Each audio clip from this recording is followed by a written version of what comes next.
मैं पढ़ रहा से एक दिन हज़रत ईसा का इतिहास। जिस वक्त इनू किल्लां ठोकियां जा रही सन ना पैरों में, कहने अख च हंझू आ गए सन और कह दिता सी, हे खुदा, ये तू मैनू की दिखा रहे हैं, ये की हो रहा है। हुण जुल्म तशद्दद कोई गुनाह तो इसने किया नहीं, तो सजा इतनी वड्डी, ऐ की हो रहा। तो फिर एकदम मुंह निकलिया, अच्छा है खुदा, जो तेरी रजा है वही पूरी, मैं अपनी इच्छा विच क्यों जोड़ दी। और यकीन जानो, ये पुरुष जे सूली ते ना चढ़ता तो अज पूजिया जाना सी, सवाल ही नहीं पैदा। शायद लोगों को तवारीख दे भी ना मिलता किधरे कि उजियां दा कोई बंदा भी होया सी, अमर हो गया, रह गया, परमात्मा की थां ते पूजिया जान लग गया।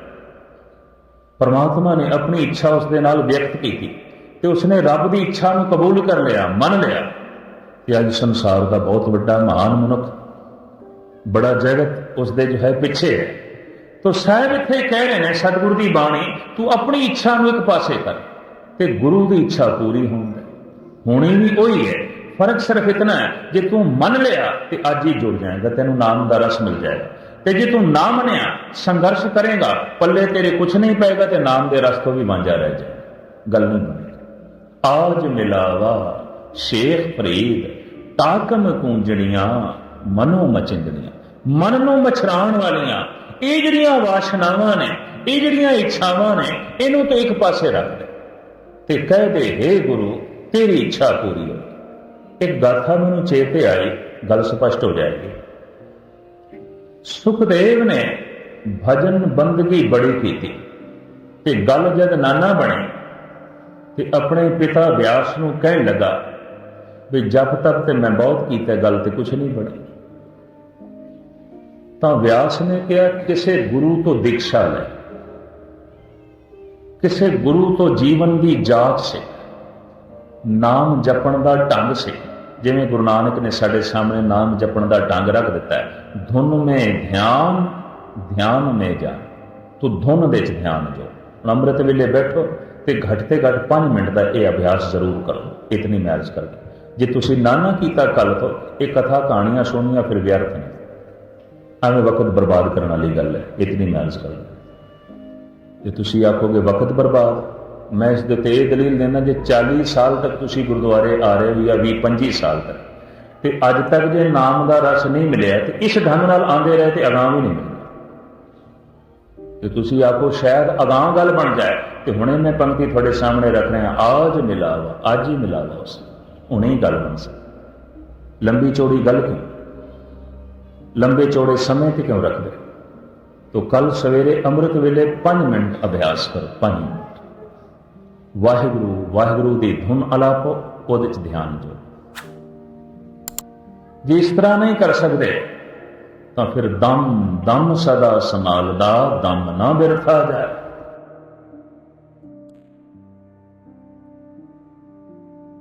श्वास ते गिरास अंदर जाता ना, ये वाहिगुरु पूरा करना ते ध्यान जोड़ना, उस श्वास गिरास की लड़ी दे ध्यान जोड़ना। कईयां नूं धुन ते ध्यान दे छेती गल बनती है, तो कईयां नूं उन्हां विच। मैं देखिया जिहड़ा दार्शनिक है, फिलोसफर है, धुन ध्यान की साधना दे कोई बहुता सफल नहीं होता, वो फिर श्वास गिरास दे सफल होता। तो जिहड़ा भावक है, प्रेम नाल भरिया होया है, तर्क नहीं है, कुतर्क नहीं है, खिड़े मत्थे गल कबूलण वाला है, ਉਹਦੀ गल छेती बन जाती है धुन ध्यान विच।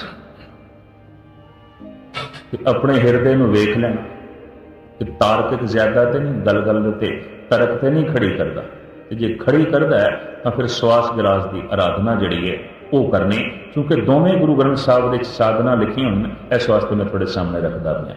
दम दम सदा संभालदा, दम ना बिरथा जाए। धुन में ध्यान, ध्यान में जानिया, गुरुमुख अकथ कहानी।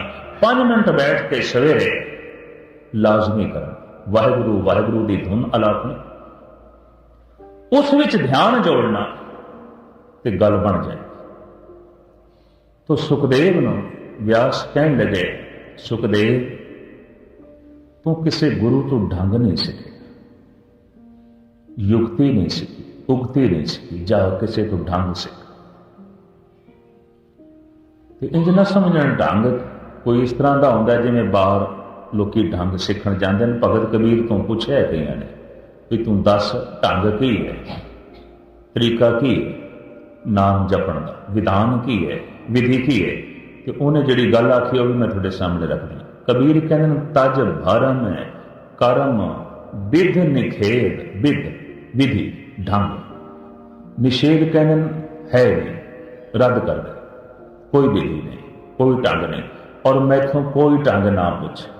ਹੁਣ ਕਬੀਰ ਜੈਸਾ ਸੰਤ ਐਸਾ ਆਖੇ तो थोड़ा सोचना पै, फिर ये कहना पेगा भी जब कोई ढंग नहीं तो तू की करना है, वही दस दे, तुसी किस तरह कर दे वही दस दे। कबीर कहते ढंग कोई नहीं, तज भरम करम विद निखेद राम नाम लेही, गुर प्रसाद जन कबीर राम कर सनेही। बस तू राम राम आखी जा, और कोई ढंग नहीं और कोई तरीका। ਹੁਣ ਕੋਈ ਤਰੀਕਾ ਨਹੀਂ ਇਹ ਵੀ ਆਖ ਗਏ, ਪਰ ਤਰੀਕਾ ਹੈ ਵੀ ਦੱਸ ਗਏ। ਤਰੀਕਾ ਨਹੀਂ ਹੈ, ਐਸਾ ਆਖਣ ਦੀ ਲੋੜ ਕਿਉਂ ਪਈ? ਦਰਅਸਲ ਐਸਾ ਆਖਣ ਦੀ ਲੋੜ ਇਸ ਵਾਸਤੇ ਪਈ ਹੈ, ਹੁਣ ਕਿਸੇ ਬੰਦੇ ਦੇ ਅੱਗੋਂ ਪਾਣੀ ਦਾ ਗਿਲਾਸ ਰੱਖ ਦਈਏ ਤੇ ਉਹ ਆ ਕੇ ਢੰਗ ਦੱਸੋ, ਤਰੀਕਾ ਦੱਸੋ ਕਿਵੇਂ ਪੀਏ, ਉਹਨੂੰ ਪਿਆਸ ਨਹੀਂ ਲੱਗੀ, ਕਦੀ ਢੰਗ ਪੁੱਛ। ਹੁਣ 36 ਪ੍ਰਕਾਰ ਦੇ ਭੋਜਨ ਥਾਲ ਵਿੱਚ ਪਰੋਸ ਕੇ ਬੰਦੇ ਦੇ ਅੱਗੋਂ ਰੱਖ ਦਈਏ ਤੇ ਉਹ ਆ ਕੇ ਢੰਗ ਦੱਸੋ ਜੀ ਕਿਵੇਂ ਛਕੀਏ, ਢੰਗ ਦੱਸੋ, ਇਹਨੂੰ ਭੁੱਖ ਨਹੀਂ ਲੱਗੀ। ਕਬੀਰ ਕਹਿੰਦੇ ਨੇ ਜਿਹੜੇ ਨਾਮ ਜਪਣ ਦਾ ਢੰਗ ਪੁੱਛਦੇ ਨੇ ਇਹਨਾਂ ਨੇ ਜਪਣਾ ਹੀ ਕੋਈ, ਇਹ ਤਦ ਹੀ ਪੁੱਛਦੇ ਇੰਝ ਇਸ਼ਾਰਾ। ਨਹੀਂ ਤੇ ਭੁੱਖਾ ਬੰਦਾ ਕਦੀ ਰੋਟੀ ਛਕਣ ਦਾ ਢੰਗ ਪੁੱਛਦਾ, ਪਿਆਸਾ ਬੰਦਾ ਕਦੀ ਪਾਣੀ ਪੀਣ ਦਾ ਢੰਗ ਪੁੱਛਦਾ। ਉਹ ਜਿਹਦੇ ਅੰਦਰ ਰੱਬ ਦੀ ਤੜਪ ਪੈਦਾ ਹੋ ਜਾਏ ਉਹਦੀ ਜ਼ਬਾਨ ਆਪੇ ਹੀ ਵਾਹਿਗੁਰੂ ਵਾਹਿਗੁਰੂ ਕਰਨ ਲੱਗ ਪੈਂਦੀ, ਕੋਈ ਢੰਗ ਪੁੱਛਦਾ।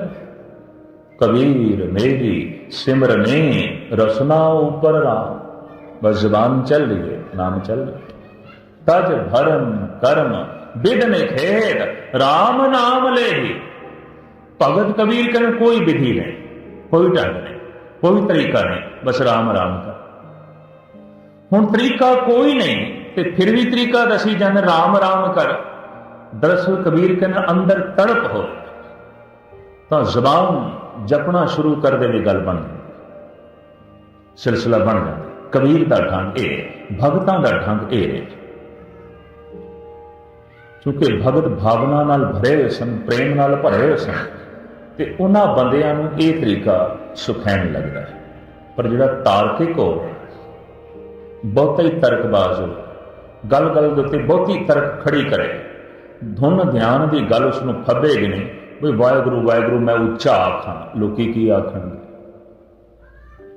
ਔਰ ਯਕੀਨ ਜਾਣੋ ਕਈ ਸ਼ਰਮ ਦੇ ਮਾਰੇ ਨਹੀਂ ਆਖਦੇ ਬਈ ਇਸ ਤਰ੍ਹਾਂ ਹੁਣ ਘਰ ਵਿੱਚ ਮੈਂ ਬੈਠ ਕੇ ਵਾਹਿਗੁਰੂ ਵਾਹਿਗੁਰੂ ਆਖਣ ਲੱਗਾ ਤੇ ਕਿਧਰੇ ਬੱਚੇ ਪਗਲਾ ਨਾ ਆਖ ਦੇਣ, ਕਿਧਰੇ ਪਤਨੀ ਨਾ ਆਖ ਦੇ ਸਿਰ ਫਿਰ ਗਿਆ ਤੇ ਪੁਲਿਸ ਨੂੰ ਫੋਨ ਕਰੇ,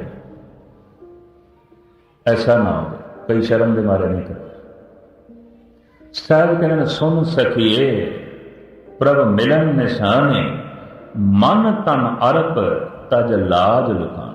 ਲੱਜਾ ਇੱਕ ਪਾਸੇ ਰਹਿ, ਕੋਈ ਕੀ ਆਖੇਗਾ, ਪੁੱਤਰ ਕੀ ਆਖਣਗੇ, ਪਿਓ ਕੀ ਆਖੇਗਾ, ਪਤਨੀ ਕੀ ਆਖੇਗੀ, ਪੜੋਸੀ ਕੀ ਆਖੇ, ਇਹ ਲੱਜਾ ਇੱਕ ਪਾਸੇ ਰੱਖ। ਜੇ ਧਨ ਕਮਾਉਣ ਵਿੱਚ ਤੂੰ ਸ਼ਰਮ ਨਹੀਂ ਕਰਦਾ ਤੇ ਧਰਮ ਕਮਾਉਣ ਵਿੱਚ ਕਿਉਂ ਸ਼ਰਮ ਕਰਦਾ? ਫਿਰ ਲੋਕਾਂ ਦੀ ਲਾਜ, ਲੱਜਾ ਇੱਕ ਪਾਸੇ ਰੱਖ ਦੇ। ਇਹ ਜਿਹੜੀ ਲੱਜਾ ਹੈ ਨਾ ਇਹ ਵੀ ਨਹੀਂ ਕੁਝ ਕਰਨ ਦੇ। ਇਹ ਜਿਹੜੀ ਲੱਜਾ ਹੈ ਇਹ ਵੀ ਇਸ ਰੱਬ ਦੇ ਮਾਰਗ ਦੇ ਉੱਤੇ ਅਗਾਂਹ ਨਹੀਂ ਚੱਲਣ ਦੇ। तो व्यास ने कहा पुत्र जा तो किसी को ढंग सिख, किसी को तरीका सिख, किसी को उगती सिख, किसी को युक्ति सिख। तो सुखदेव कहने लगा बापू होर किस को सिखा। हालांकि व्यास हजारां बंदियां नूं दसदा सी, उहदी संगत करदा सी, पर अपने पुत्र नूं क्यों नहीं दसदा? मैं इतनी अर्ज करदे हां ਸ਼ਰੀਕਾਚਾਰੀ ਵਿੱਚ ਵਿਸ਼ਵਾਸ ਨਹੀਂ ਬਚਦਾ, ਭਰੋਸਾ ਨਹੀਂ ਬਚਦਾ, ਜਿਸ ਤਰ੍ਹਾਂ ਡਾਕਟਰ ਆਪਣਾ ਇਲਾਜ ਨਹੀਂ ਕਰ ਸਕਦਾ। ਮੈਂ ਇੱਥੇ ਦੇਖਿਆ ਦਿੱਲੀ ਵਿੱਚ ਇੱਕ ਡਾਕਟਰ ਦੀ ਪਤਨੀ ਦਾ ਆਪਰੇਸ਼ਨ ਹੋਣਾ ਸੀ ਤੇ ਦੂਜਾ ਡਾਕਟਰ ਕਰ ਰਿਹਾ ਸੀ।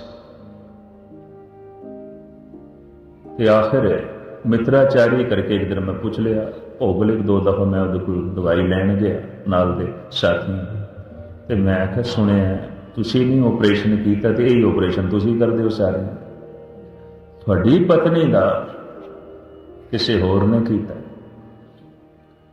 ਕਹਿੰਦੇ ਕਿ ਗਿਆਨੀ ਜੀ ਤੁਹਾਡੇ ਅੱਗੋਂ ਕੀ ਹੱਥ ਖੋਲੀਏ, ਕਿਉਂਕਿ ਹੁਣ ਆਪਣੀ ਪਤਨੀ ਸੀ ਤੇ ਕਿਧਰੇ ਲਾਪਰਵਾਹੀ ਹੋ ਜਾਂਦੀ, ਕਿਉਂਕਿ ਉੱਥੇ ਅਣਗਹਿਲੀ ਬਈ ਆਪਣੇ ਬੰਦਾ, ਜਿੱਥੇ ਜਿਤਨੀ ਨੇੜਤਾ ਹੋਵੇ ਉੱਥੇ ਉਤਨੀ ਅਣਗਹਿਲੀ ਆ ਜਾਂਦੀ। ਕਦੀ ਬਗੌਰ ਮੁਤਾਲਾ ਕਰ ਲੈਣਾ। ਉੱਥੋਂ ਮੈਂ ਅੰਦਾਜ਼ਾ ਲਾਇਆ ਦਾਰਸ਼ਨਿਕ ਵੀ ਹੈ, ਫਿਲਾਸਫਰ ਵੀ ਹੈ, ਇਹ ਮਨੋਵਿਗਿਆਨੀ ਵੀ ਹੈ, ਮੇਰਾ ਡਾਕਟਰ ਨਹੀਂ, ਇਹਨੇ ਮਨ ਦੀਆਂ ਰੁਚੀਆਂ ਨੂੰ ਪੜ੍ਹਿਆ। ਕਹਿੰਦੇ ਜਿਹੜਾ ਓਪਰਾ ਹੈ ਨਾ ਦੂਜਾ, ਉੱਥੇ ਤੇ ਅਸੀਂ ਪੂਰੇ ਸਾਵਧਾਨ ਸੁਚੇਤ। ਹੁਣ ਇਹ ਆਪਣੀ ਰੋਜ਼ ਦਾ ਇਕੱਠ ਹੈ ਸਾਡਾ, ਤੇ ਰੰਚਕ ਮਾਤਰ ਵੀ ਕਿਧਰੇ ਅਣਗਹਿਲੀ ਆ ਜਾਏ ਤੇ ਗੱਲ ਗੜਬੜ ਹੋ ਜਾਂਦੀ ਸੀ। ਇਸ ਵਾਸਤੇ ਮੈਂ ਨਹੀਂ ਆਪਰੇਸ਼ਨ ਕੀਤਾ, ਅਣਗਹਿਲੀ ਆ ਜਾਂਦੀ ਸੀ, ਹੋ ਜਾਂਦੀ ਸੀ। ਤੋ ਖਿਮਾ ਕਰਨੀ, ਜਿੱਥੇ ਇਹ ਆਮ ਡਾਕਟਰ ਦੀ ਦੁਨੀਆ ਵਿੱਚ ਐਸਾ ਚੱਲਦਾ ਨਾ, ਧਾਰਮਿਕ ਦੁਨੀਆ 'ਚ ਵੀ ਐਸਾ ਚੱਲਦਾ। ਪਿਤਾ ਕਾਲੂ ਗੁਰੂ ਨਾਨਕ ਤੋਂ ਕੋਈ ਲਾਭ ਨਹੀਂ ਉਠਾ ਸਕੇ, ਉਹ ਨਹੀਂ ਆਪਰੇਸ਼ਨ ਕਰ ਸਕੇ। ਔਰ ਇਸੇ ਤਰੀਕੇ ਨਾਲ ਕੰਸ ਨਹੀਂ ਲਾਭ ਉਠਾ ਸਕੇ ਸ੍ਰੀ ਕ੍ਰਿਸ਼ਨ ਤੋਂ।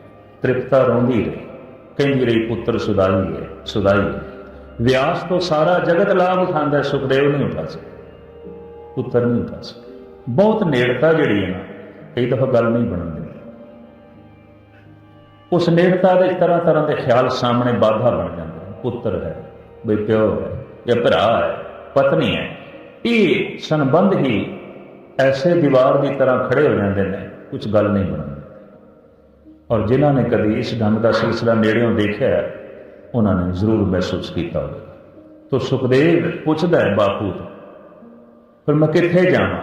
ਵੀ ਜਨਕ ਭੋਗ, ਜਨਕ ਤੈਨੂੰ ਦੱਸੇ। ਸੁਖਦੇਵ ਕਹਿੰਦਾ ਜਨਕ ਉਹ ਰਾਜਾ ਜਿਹਦਾ ਸੋਨੇ ਦਾ ਸਿੰਘਾਸਣ ਹੈ, ਔਰ ਸੁਣਿਆ ਸੋਨੇ ਦੇ ਭਾਂਡੇ 'ਚ ਹੀ ਰੋਟੀ ਖਾਂਦਾ, ਔਰ ਸੁਣਿਆ ਕਦੀ ਕਦੀ ਨਿਰਤ ਵੀ ਵੇਖ ਲੈਂਦਾ।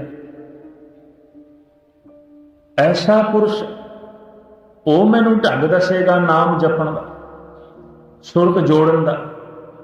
ਵਿਆਸ ਕਹਿਣ ਲੱਗੇ ਹਾਂ ਉਹੀ ਤੈਨੂੰ ਦੱਸੇ, ਤੂੰ ਜਾ। ਹੁਣ ਚਲਾ ਗਿਆ, ਇਹਨੇ ਰਸਤੇ 'ਚ ਨਦੀ ਤੇ ਇਸ਼ਨਾਨ ਕੀਤਾ। ਹੁਣ ਚੂੰਕਿ ਗੁਰੂ ਭਾਵਨਾ ਨਾਲ ਜਾ ਰਹੇ, ਪਿਓ ਜੋ ਭੇਜ ਰਿਹਾ ਵੀ ਗੁਰੂ ਹੈ ਤੇ ਜਾ ਉਹਨੂੰ ਗੁਰੂ ਬਣਾ। ਤੋ ਹੁਣ ਗੁਰੂ ਕੋਲ ਜਾਣਾ, ਤਾਂ ਫਿਰ ਉਹਨੇ ਨਦੀ 'ਚ ਰਸਤੇ 'ਚ ਇਸ਼ਨਾਨ ਕੀਤਾ, ਪਵਿੱਤਰ ਭਾਵਨਾ ਨਾਲ, ਪਵਿੱਤਰ ਤਨ ਨਾਲ ਜਾਣਾ। ਜਿਉਂ ਪਹੁੰਚਿਆ ਨਾ ਮਹਿਲਾਂ ਦੇ ਦੁਆਰ ਤੇ ਜਿਹੜਾ ਸੰਤਰੀ ਖੜਾ ਸੀ ਪਹਿਰੇਦਾਰ, ਉਹਨੇ ਪਹਿਚਾਣ ਲਿਆ ਵੀ ਵਿਆਸ ਦਾ ਪੁੱਤਰ ਹੈ, ਸੁਖਦੇਵ ਹੈ, ਵਕਤ ਦਾ ਵੱਡਾ ਰਿਸ਼ੀ।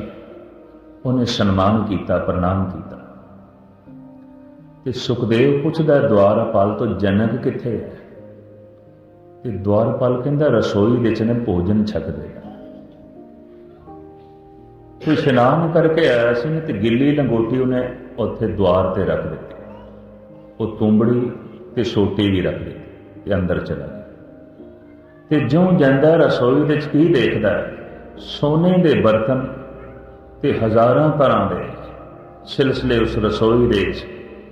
ਰੌਣਕ ਦੇਖ ਕੇ ਹੀ ਦੰਗ ਰਹਿ ਗਿਆ। ਪਹਿਲੇ ਇਹ ਰਸੋਈ ਹੈ ਕਿ ਰਸੋਈ ਪੂਰਾ ਮਹਿਲ ਹੈ? ਪਹਿਲੇ ਤੇ ਇੱਥੇ ਹੀ ਦੰਗ ਰਹਿ।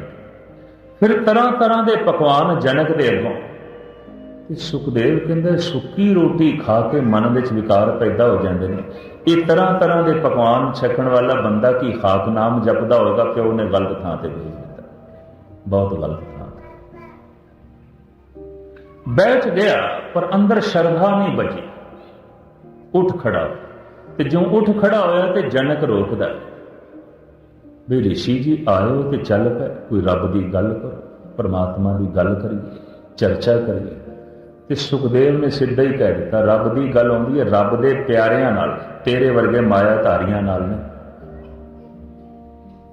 ਤੂੰ ਰੋਟੀ ਵੀ ਸੋਨੇ ਦੇ ਭਾਂਡਿਆਂ 'ਚ ਖਾਂਦਾ ਤੇ 36 ਪ੍ਰਕਾਰ ਦੇ ਭੋਜਨ ਛਕਦਾ, ਕਿ ਖਾਕ ਨਾਮ ਜਪਦਾ ਹੋਵੇਗਾ ਮੇਰਾ ਬਾਪੂ ਭੋਲਾ ਹੀ ਹੈ, ਤੇਰੇ ਕੋਲ ਭੇਜ ਚਲੇ ਗਏ। ਉਸ ਵਕਤ ਜਨਕ ਨੇ ਕਿਹਾ ਵੀ ਮੈਂ ਇਹ ਆਖਿਆ ਕੋਈ ਬੈਠੀਏ ਰੱਬ ਦੀ ਚਰਚਾ ਕਰੀਏ, मैं नाम जपदा या नहीं जपदा, मैं इस तरह का कोई दावा नहीं किया भी रब की चर्चा करिए, परमात्मा की गल करिए बैठ। ते सुखदेव कहंदा तेरे कोल की परमात्मा की गल सुननी, तो इन्ना मायाधारी। ते जनक कहने लगे चलो नहीं सुननी तो कम से कम सुना ही, तू सुना, फिर तेरे कोल सुन लो, तू सुन। जे मेरे कोल सुनन विच तैनूं इनकार है, इतराज है, तो मैनू कोई इतराज नहीं, तू सुना, शायद मेरी कोई गल बने। बड़ी निर्माणता, बड़ी गरीब। सुखदेव बैठ ते गया, गल ना फुरे उन्होंने कोई। इतने च की होया, जो संतरी सी ना द्वारपाल, वो भजिया होया है ते कहंदा राजन महलां नूं अग लग गई। तो राजे ने कहा अच्छा तू जा, सी ऋषि नाल थोड़ी जी चर्चा करनी। ते सुखदेव ते दंग रह गए, भैन अग लगी है ते इहदा चेहरा उसे तरीके नाल, कोई फर्क नहीं पिया। ते जनक कहंदा अच्छा सुखदेव फिर कर कोई गल परमात्मा दी। वो द्वार पार फिर भजिया होया है ते कहंदा राजन वो अग वध गई, अद्धा महल उसकी लपेट दे आ गया। जनक कहंदे कोई नहीं, एक ऋषि का पुत्र और ऋषि के रूप में मेरे कोल बैठे, कोई गल नहीं। जब इन्ने वड्डे एक ऋषि का पुत्र ते पुत्र भी ऋषि हो, वो मेरे कोल बैठा हो, तो इनू छड़ के मैं अग का स्वागत करने वास्ते नहीं जा सकता। ये महान मनुख बैठा, बड़ा महान मनुख बैठा। पर उस द्वारपाल ने कह दिता राजन अग तो बहुत वध गई, जिथे मैं खड़ा पैरा दे रहा उस पासे भी लपटां उहदियां आण लग पईयां। ते सुखदेव कहंदा उस पासे भी लपटां आण लग पईयां, भज गए। ते जनक कहंदे क्यों भजे, ऋषि जी भजे क्यों जाते हो? आखन लगा तू तो राजा है ना, ते मेरे कोल तो एको ही लंगोटी उत्थे मैं छड्ड आया, किधरे जल गई तो फिर एको ही तू बड़ी। तो उस वक्त जनक कहने गल सुन, मायाधारी कौन है, बस ऐदा फैसला हूं तू कर। जिस दे इन्ने महल जल रहे हो उन्होंने भाजड़ नहीं पई, ते जिहदी लंगोटी अजे सड़ी भी नहीं भाजड़ा पहले ही पै गई। अंदाजा लग कौन फसे, तू जितना इस लंगोटी च फसे होया है इतना भी मैं इस महलों च नहीं फसे, अंदाजा लग। और ये लंगोटी तेरी मेरे महलों नालों ज्यादा कीमती है। ऐ ऋषि थोड़ी जी विचार कर, तेरी ये लंगोटी मेरे सोने के भांडियां नालों ज्यादा कीमती है। क्यों कि जलते हुए सोने ने महलों ने मैनू नहीं भाजड़ा पाइया, लंगोटी ने तेन भाजड़ पा दी। महल मेरा अद्धा जल गया, भाजड़ नहीं पई, लंगोटी तेरी जली नहीं ता भी भाजड़ तेनू पै गई है। ते ऋषि तू खुद सोच ले लंगोटी तेरी कितनी कीमती है, तू सोचिया ही नहीं, विचारिया ही नहीं। अख खुली सुखदेव, हाँ ये महलों नालों ये लंगोटी बहुत कीमती है। क्यों कि महलों की भी इसमें इतनी पकड़ नहीं जितनी पकड़ मैंने इस लंगोटी की। और ये लंगोटी की इतनी पकड़ जब मेरी सुरत दे है तो मेरी सुरत नाम नाल किस तरह जुड़े, निक्की जियां गल विच जनक ने समझा दिया। तू तो फसे है, निक्कियां निक्कियां चीज़ां ने तेनों रोके, मैनूं वड्डियां चीज़ां ने भी नहीं रोके। गल सिर्फ इन्नी सुरत जिहड़ी है ना, बहुत निक्कियां निक्कियां चीज़ां ने सानूं रोक रखे, वड्डियां दी ते गल छड्डो। दरियावां दे वैण कई दफा चटाना करके रुकते हैं, कंकरा करके नहीं, पर साड़ी सुरत का वेग तो निक्के निक्के पत्थर ने रोक रखे, बिल्कुल निक्कियां निक्कियां चीज़ां ने। कभी बगौर मुताला करके वेखना, नाम नाल सुरत नहीं पे जुड़ती, अगों पहाड़ नहीं, निक्कियां निक्कियां चीज़ां। वो सुखदेव की लंगोटी तो ज्यादा नहीं होगी, बस उन्हीं कोई नहीं सुरत नूं अगां जाण दिंदा, कोई नहीं सुरत नूं जुड़न देंदियां। तां फिर रो पिया सुखदेव, कहंदा राजन मैं तुहानूं आउंदियां भी राजन कहा ते हुण भी, पर हुण मैं तुहानूं गुरु कहना, मैनूं शिक्षा दीक्षा देओगे? जनक कहंदा हाँ जदों योग होवे, अजे नहीं तो योग।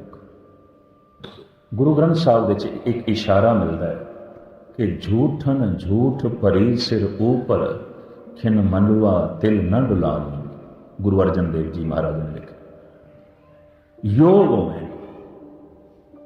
तो सुखदेव ਨੂੰ ਮਹਿਸੂਸ ਹੋਇਆ ਹੰਕਾਰੀ ਰਿਸ਼ੀ ਹੋਣ ਦਾ ਮਾਣ, ਪਿਓ ਮੇਰਾ ਰਿਸ਼ੀ ਹੰਕਾਰ ਹੈ।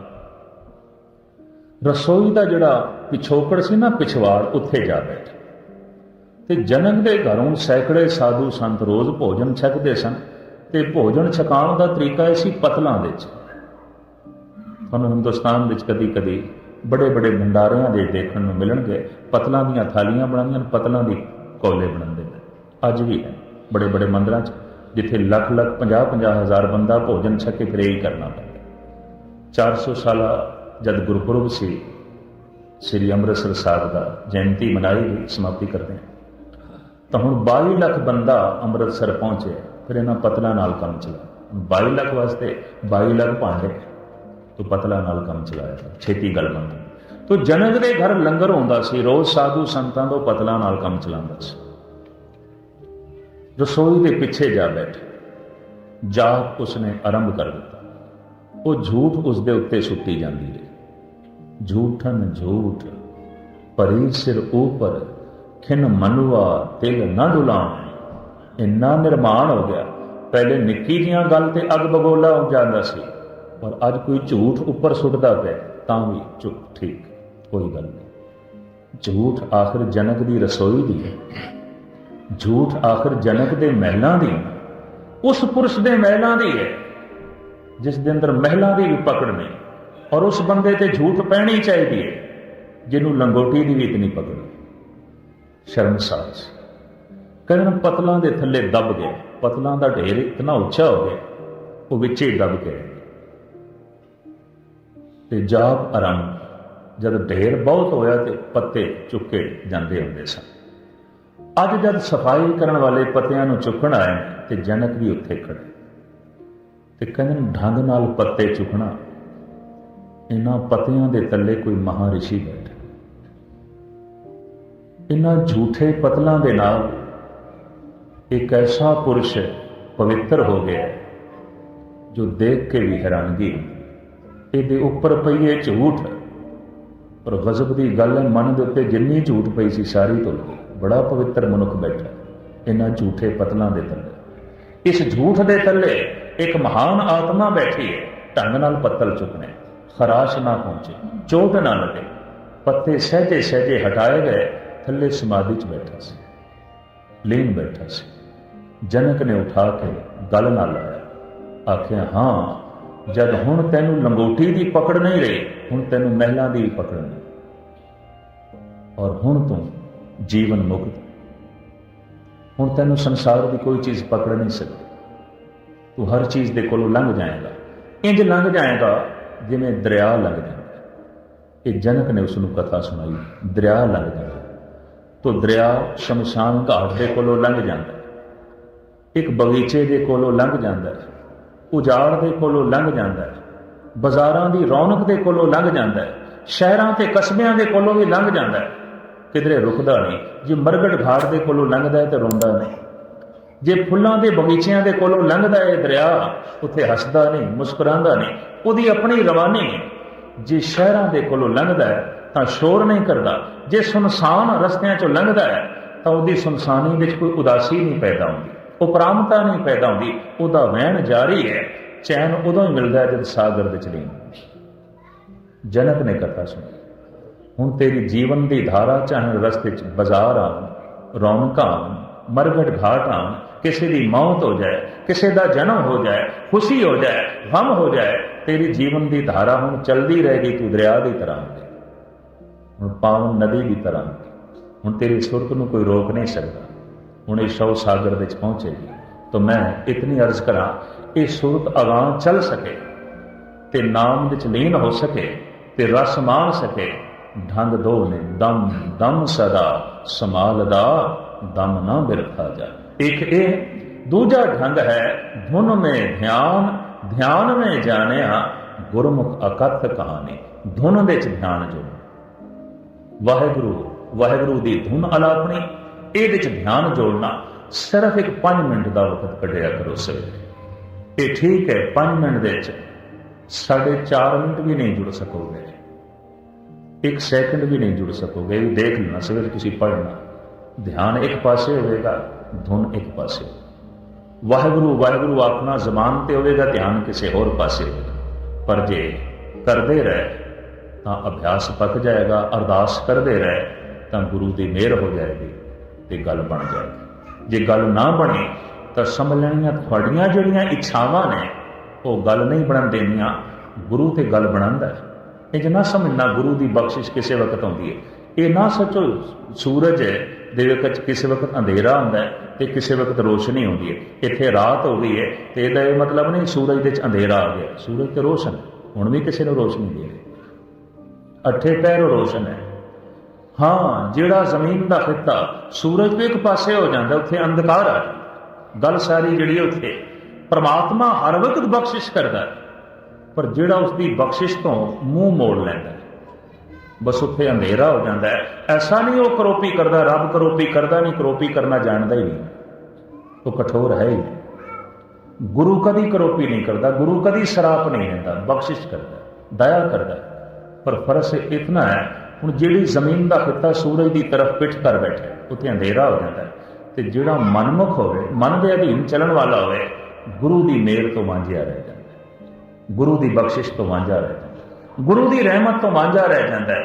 और गुरु की रहमत तो खास करके वो जरूर वांझा रह जाता है जो गुरु की इच्छा विच अपनी इच्छा जोड़ता है, गुरु की मर्जी विच अपनी मर्जी जोड़ता है। गुरु कहता है इंज कर ते ये आखे नहीं, इंज नहीं हो सकता। गुर सिख मीत चलो गुर चाली, जो गुर कहे सोई भल मानो, हर हर कथा मानो। गुरु की इच्छा विच अपनी इच्छा जोड़ दे, गुरु की भावना विच अपनी भावना जोड़, गुरु के हुक्म विच तू राजी रह।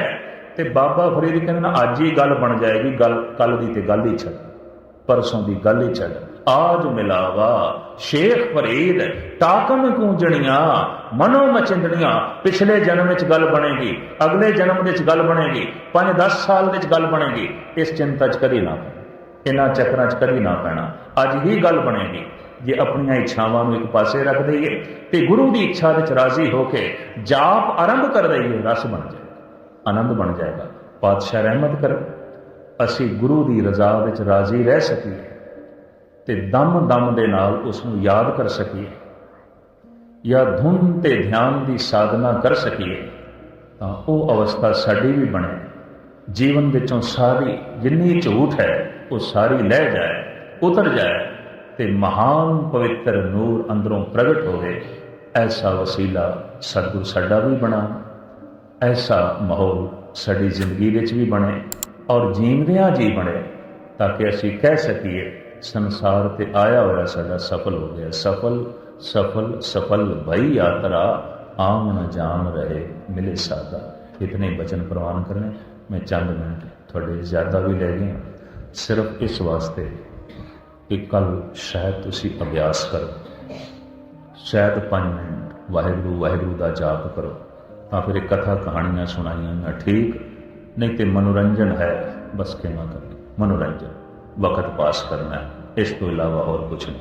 जे तुसी आरंभ किया तो फिर ठीक है, तुसी गुरु की इच्छा नाल हुण राजी हो, हुण गुरु के हुक्म नाल राजी हो, क्योंकि गुरु भी यही चाहता है, अमृत वेला सच नाम वड़िया विचा।